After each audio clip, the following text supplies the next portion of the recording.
We live in a connected world. In fact, we live in a small world where information flows at an incredible rate, where online social networks connect millions of people, and where new emerging phenomena arises as a consequence of this connectivity. This has been possible mainly thanks to the development of the internet, a huge and amazing network connecting millions of routers, computers, and all kinds of portable devices all over the world. What we are nowadays living is a technological revolution probably more important than the industrial revolution of the 19th century or the electrical revolution, and networks have a lot to do with it. However, networks are not only relevant in the digital world. In fact, networks are relevant in many different domains. We find networks in biology at the cellular level, like genetic regulatory networks, the metabolism, protein interaction networks. In economy, like the International Trade Network or network of interconnected banks. In the social sciences, like online social networks. And even in mathematics, one can construct and define a network among prime numbers and study its properties and evolution. My name is Marian Boguñá, and I will be your teacher in this introductory course to the structure and dynamics of complex networks. But what is a complex network? Well, to answer this question, first we need to talk about complex systems. Complex systems have been around for quite a long time now, and yet we still don't have a precise definition of what they are. So let's see a couple of definitions by some of the founders of this field. The first one comes from Herbert Simon, who was a Nobel Prize in Economics in 1978, who states the following: roughly, by a complex system, I mean one made up of a large number of parts that interact in a non-simple way. In such system, the whole is more than the sum of the parts, not in an ultimate metaphysical sense, but in the important pragmatic sense that given the properties of the parts and the laws of their interactions, it is not a trivial matter to infer the properties of the whole. So let me highlight what I believe are the key issues in this definition. The first one is the fact that he talks about a large number of parts, that the interactions are non-simple, and finally that as a result of these interactions, the whole is more than the sum of the parts.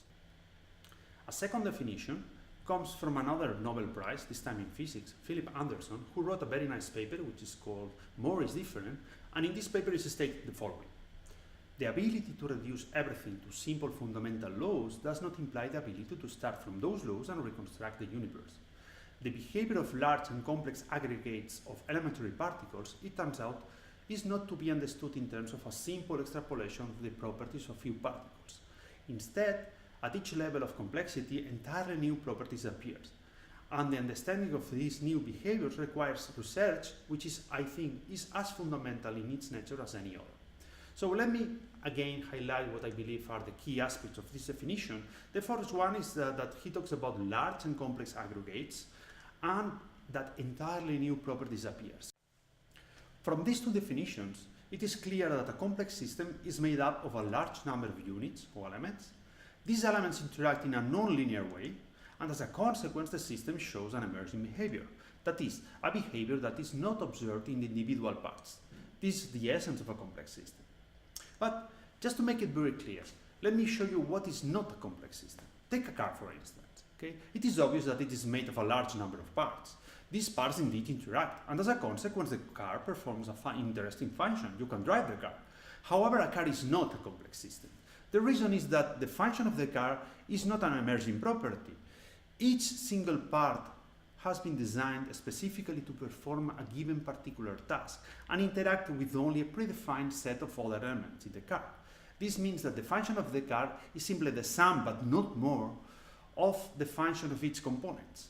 This type of system can be studied using the traditional reductionist approach of the scientific method. That is, if you understand the behavior of elementary particles, you understand the whole. In complex systems, this approach is simply doomed to fail for the simple reason that the whole is greater than the sum of its parts. And this is what we call emergence. So, what is a complex system? Well, living organisms like cells are complex systems, as certainly being alive is a quite emerging property that is not present at the molecular level.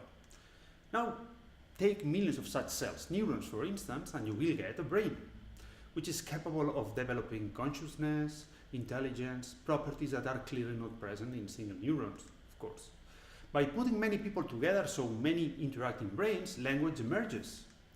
And then complex civilizations, and complex economies, and finally complex technologies like the internet. But even though neurons are complex organisms by themselves, from the point of view of the global functioning of the brain, they are simple integrate and fire devices. That is, they integrate incoming membrane currents from connected neurons, increasing its membrane potential until a certain threshold is reached. And at this point, the neuron fires and an electric current is transmitted to the neuron's neighbors. But is it enough to have such nonlinear pairwise interactions for the brain to be complex? So the question is, where is complexity encoded exactly? Well, part of the answer is in the way in which pairs of neurons are connected. Pairs of elements in a complex system are not connected completely at random. They are not regular structures either. They lie in between order and disorder, defining a complex topology with a very peculiar properties. So, very briefly, we can define a complex network as the pattern of interactions of a complex system. Unfortunately, in the case of the brain, we are still far from knowing the connectivity at the neuron-to-neuron level, but we know something about the structural and functional connectivity patterns of regions of the brain. Interestingly, when we compare the topological properties of these networks to complex networks in other domains, like in biological networks or technological networks, we observe very similar patterns, indicating that there are some general principles guiding the evolution and organization of these systems. In this course, I will introduce you to the world of complex networks, and I will try to answer some of the fundamental questions in the field. The course is structured in 4 main blocks. A first block will be devoted to the basics about graph theory. A second block will be devoted to basic modeling of networks. A third block about percolation theory on complex networks. And finally, a fourth block about dynamical processes taking place on networks. I think the last 2 blocks will be the more interesting ones, because percolation theory is a theory that will deal with the connectivity properties of complex networks, which is a basic and fundamental property that all complex systems must have.